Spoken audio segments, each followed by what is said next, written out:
Welcome. I'm Lee Cowan, and this is Here Comes the Sun, a closer look at some of the people, places, and things we bring you every weekend on Sunday morning. It's been said Paul Simon is among the greatest singer-songwriters of the 20th century, with hits like The Sound of Silence and Bridge Over Troubled Water. But he's not hanging up his guitar just yet. Anthony Mason caught up with him on his ranch in the Texas Hill Country, where they discussed how he was divinely inspired to create his latest album. His latest solo album, 7 Psalms, was recorded in his cabin studio. The title came to him in a dream. The dream said, you're working on a piece called 7 Psalms. He got up and wrote it down on a legal pad. When something as vivid as that happens, what do you make of it? Since it came to me in a dream with someone or something telling me to do this, I said, well, look, it's not my idea anyway, so I'll just wait till there's clarification of what I'm supposed to do. Did you get clarification? Yeah, it did come as guitar pieces. Later in the show, Paul Simon on writing hit songs. When you write a Sounds of Silence or when you write a Graceland, a lot of artists talk about having a fear that they can never write something that good again. But it sounds like you've always trusted your creative instinct. I don't have any fear about not being able to write again. Now I have a sense of, I'm not surprised it's about time that this stuff is happening. When I was younger, I didn't know, I guess I was uncomfortable with that. That's when you think you have writer's block, when in fact what's going on is it's a part of the process that you can't put your hands on it yet, but it will emerge. We move now from Paul Simon's Texas ranch to a special farm in Pennsylvania. Martha Teichner pays a visit to a fairy godmother for rescued pigs. You've heard that term, hog heaven? Ross Mill Farm is it. There are pigs everywhere. Big ones, little ones, kitschy ones. Susan Magidson started out breeding potbelly pigs, but pretty soon shifted to rescuing them when it became clear how many people fall out of love with their pigs. That's all coming up right here on Here Comes the Sun. Music legend Paul Simon has been entertaining audiences for more than 7 decades. In recent years, though, he's struggled with hearing loss in one of his ears, making performing a challenge. But it hasn't stopped him from writing and still recording. Our Anthony Mason caught up with him at his home in Texas. 5 years ago, Paul Simon said he was finished writing songs, but he couldn't stop. To write a line that you like and just 1 second before it didn't exist, you get like a big dopamine splash in your brain and you love it. And that's why you keep doing it, because it's addictive. What do you write with? Mostly I write in my head, but when I'm starting to write it down, it's a yellow legal pad. I have all of them. From Graceland on, I have all of that stuff. All the yellow legal pads? Yeah. Wow. Lately, Simon's been working on his ranch here in the Lone Star State.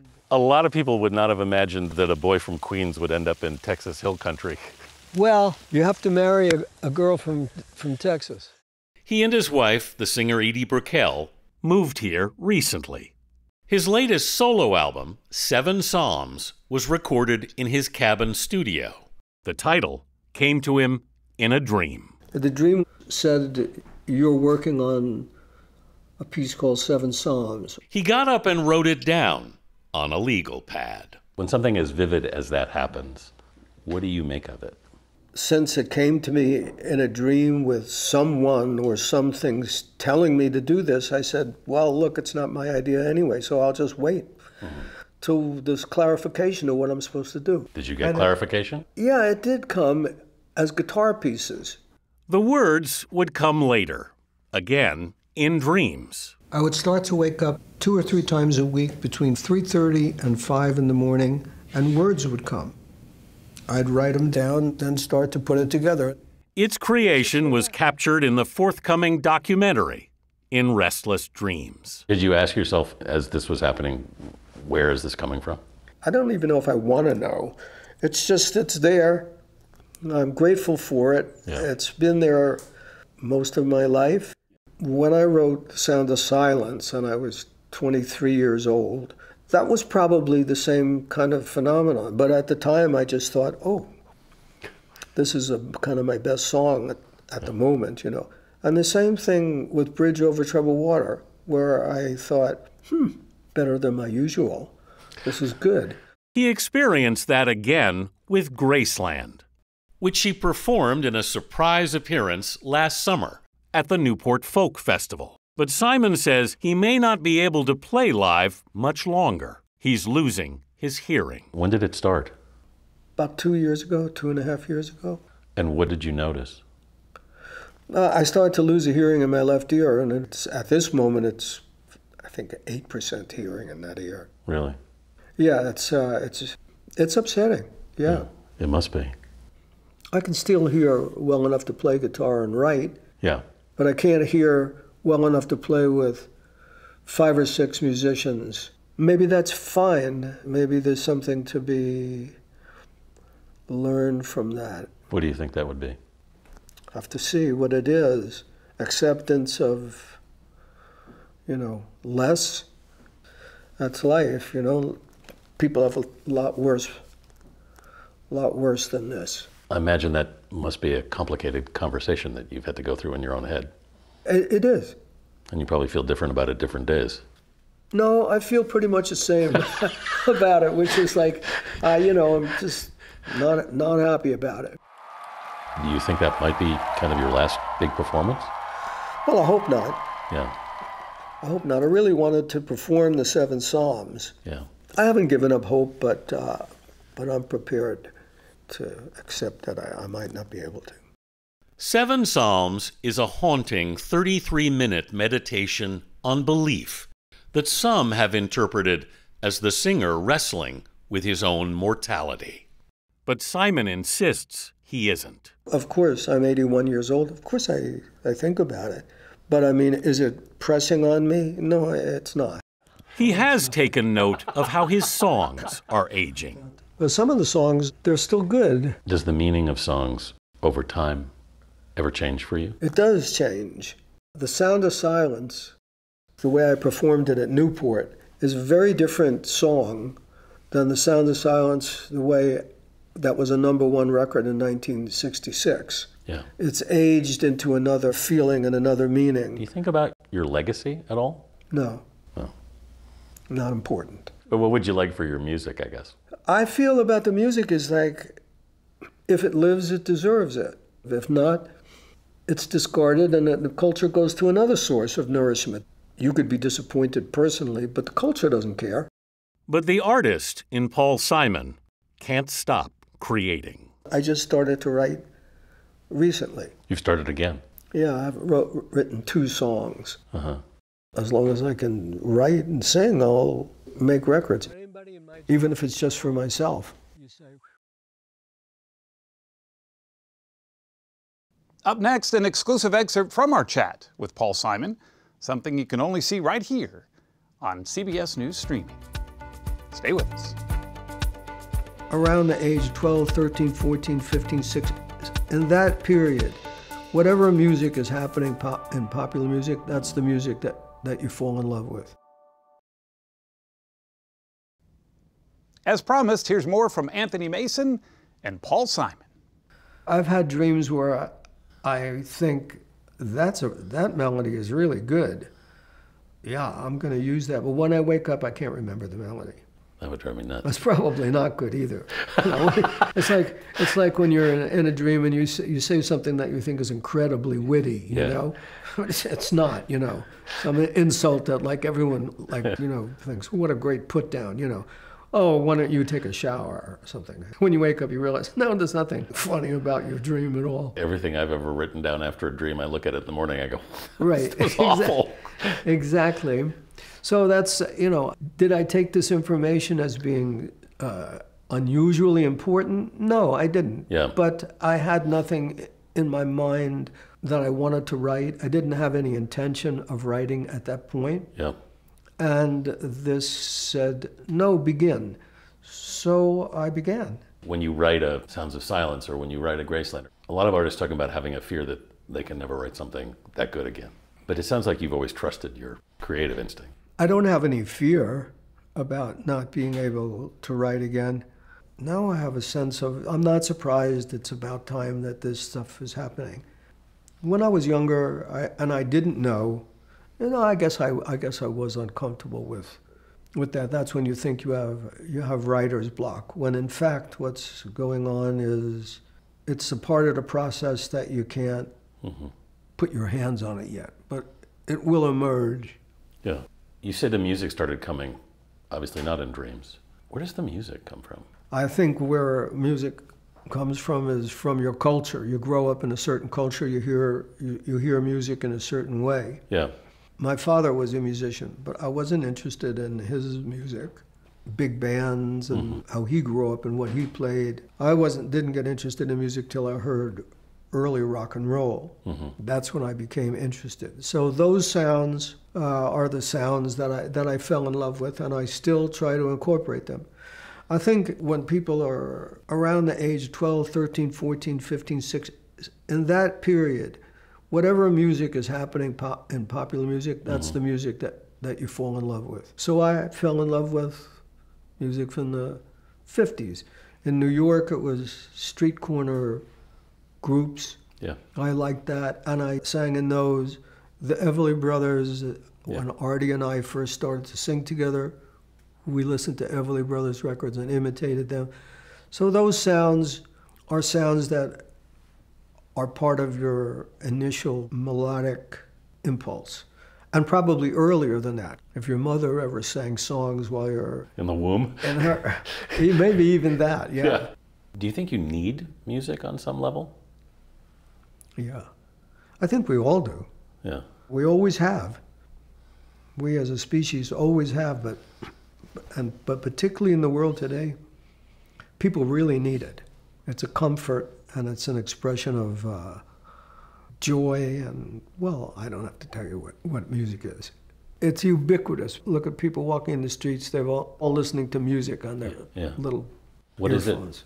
What is it for you? Well, mostly for me, it's my expression. It's how I get out my creative impulse. So that's what music is mostly for me.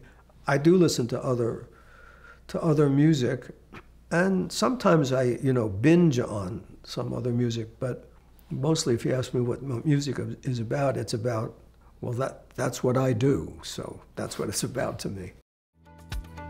Up next, a paradise for pigs.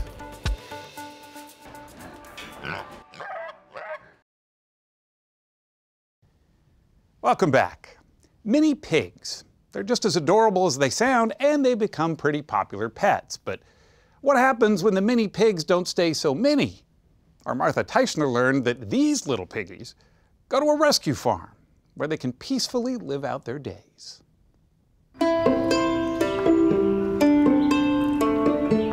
Once upon a time, there were 3 little pigs. Nigel, Livy, and Rain. Because this isn't that tale. There's no blowing down of houses and no big bad wolf. But there is a fairy godmother, as we shall see. But first, Nigel's backstory. He was the size of a loaf of Wonder Bread. And he was pink and the most delicious little creature you have ever seen. When they got him in 2016, life coach Nancy Steiner and her husband, writer David Michaelis, were told Nigel was a so-called teacup pig, 40 pounds max full grown. It really went from love at first sight to a full-blown love affair. We loved him, and the bigger he got, the more we loved him. And he did get bigger. And bigger. And bigger. I would give him a treat for getting out of bed, which was Tempur-Pedic. And I would give him a treat for leaving his room, which was air-conditioned. I'd give him a treat for going outside. Nigel weighed over 250 pounds. He couldn't stand up. By age 3, so much fat had grown over his eyes, Nigel couldn't see. Obesity is a big problem. Enter Susan Magidson, the fairy godmother in this story. Can obesity kill a pig? Yes. It certainly is proven to shorten their life expectancy by 6 to 10 years. Magidson came and collected Nigel and drove him 3 hours to Ross Mill Farm, the potbelly pig sanctuary she runs in Pennsylvania, where he's been ever since. Michaelis and Steiner visit him regularly. Magidson put Nigel on a diet and discovered he had an aptitude.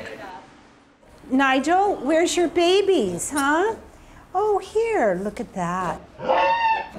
He's a boy, he's not a mama. But, you know, Nigel has been a really good surrogate mother for babies. You've heard that term, hog heaven? Ross Mill Farm is it. There are pigs everywhere. Big ones, little ones, kitschy ones. Susan Magidson started out breeding potbelly pigs, but pretty soon shifted to rescuing them when it became clear how many people fall out of love with their pigs. So is there such a thing as a teacup pig? No, not at all. I bet you didn't know potbelly pigs are crazy about Cheerios. Or how about this? Males can reproduce at 2 months old, females at 4 months. They keep growing until the age of 5 years. Susan Magidson has advice for anyone considering a pig as a pet. Take her webinar. Find out what you're getting into. I'm trying to keep people from getting them, but there are pig people who are in love with this species. Which is where Vivi and Rain come in. My daughter was really excited. She's like, come on, you have to come upstairs to your room. You have to see what I got you for your birthday. It was 2014, and respiratory therapist Veronique Peterson was not expecting what her daughter had hidden in her bed.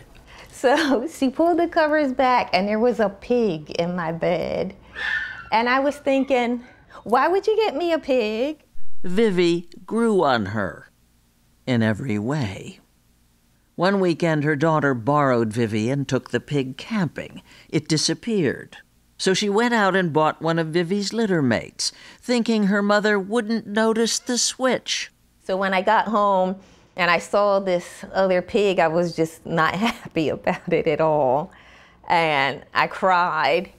She posted flyers, and sure enough, campers spotted Vivi. They said we did get Cheerios, because on my flyer, I said she loves Cheerios.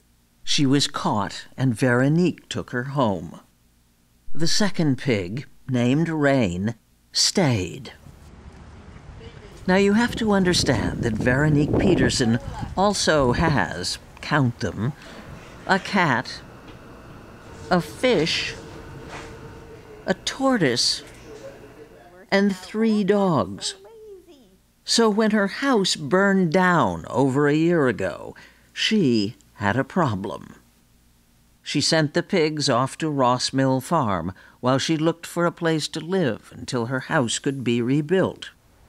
A landlord actually agreed to rent to her. Spin. Good girl, baby. Here you go. Sisters Vivi and Rain have their own room. We showed up this last year on what happened to be their 8th birthday. Their treat? The best-looking fruit salad any pig could ever want. Just as in that other 3 Little Pigs story, there's a moral here. Pigs are not for everybody. But for some people and pigs, there are happy endings. Why is it all worth it? I love them.